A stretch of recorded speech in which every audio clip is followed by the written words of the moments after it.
जनावर पाक बिघडल्यानेच करायला लागलेले.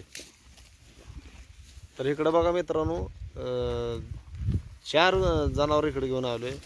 2 गाया, 2 म्हसरं आणि मी. डाळिंबाई बागत सोडले ते, तर हे काय नीट खायच नाही ते. विषय कसा झालाय ह्या जनावरांचा बी माणसाचा बी. तुम्हाला सांगतो विषय काय झालाय ना, एकाच मिनिटात सांगतो. थांबा जरा, मला दाव धरू द्या. ती गाय जरा ऐकत नाही, पळती आले. व्हिडिओ काय लय मोठा करत नाही. विषय असा झाला आहे की प्रत्येकाच्या नजरेत मी दुश्मन आहे. जनावरांच्या नजरेत दुश्मन, माणसांच्या नजरेत दुश्मन, पै पाहुण्यांच्या नजरेत दुश्मन, कोण बी नातेवाईक असू दे, नंतर दोस्त असू दे, नंतर कोण बी असू दे, सगळ्या नजरेत दुश्मनच आहे. मग बायको असू द्या, नाहीतर पोरा असू द्या, नंतर आई असू द्या, बाप असू द्या, भाव असू द्या, कोण बी असू द्या, सगळ्या नजरेत दुश्मन आहे. तर तुम्ही म्हणाल का? तर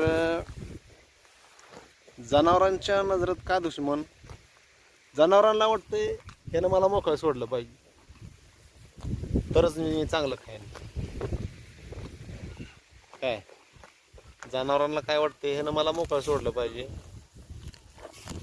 आणि मग आम्ही जरा चांगलं खाईन. तर पै पाहुण्यांना काय वाटतंय, हे ह्याला काय निवांत आहे म्हणते, यूट्यूबला व्हिडिओ काढते, काय तर टाकते आणि आमच्या पुरल्या घालवत नाही आमच्याकडे, म्हणून त्यांच्या नजरेत मी दुश्मन.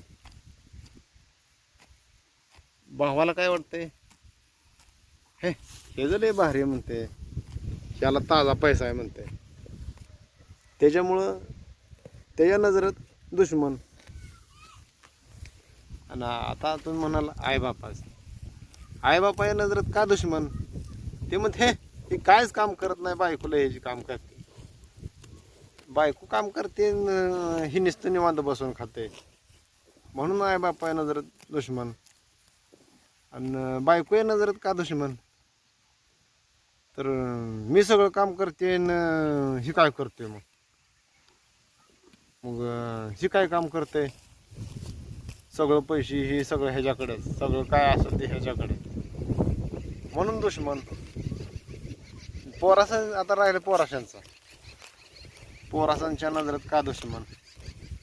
तर पोराशी ते शाळेत गेलो तर तिथं त्रास, घरला आलो ह्याचा त्रास, अभ्यासच सांगते, सारखं अभ्यासच सांगते, करावं तर काय.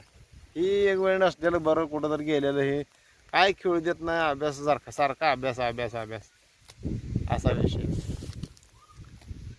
म्हणून प्रत्येकाच्या नजरेत मी दुश्मन. आणि राहिला तर म्हणलं तर दोस्ताशांचं हे ते पैसा असून देत नाही म्हणजे, पैसा ह्याच्याकडले पैसा आहे म्हणते. पण मित्रांनो, पैसा कमवायला लय घासायला लागते, लय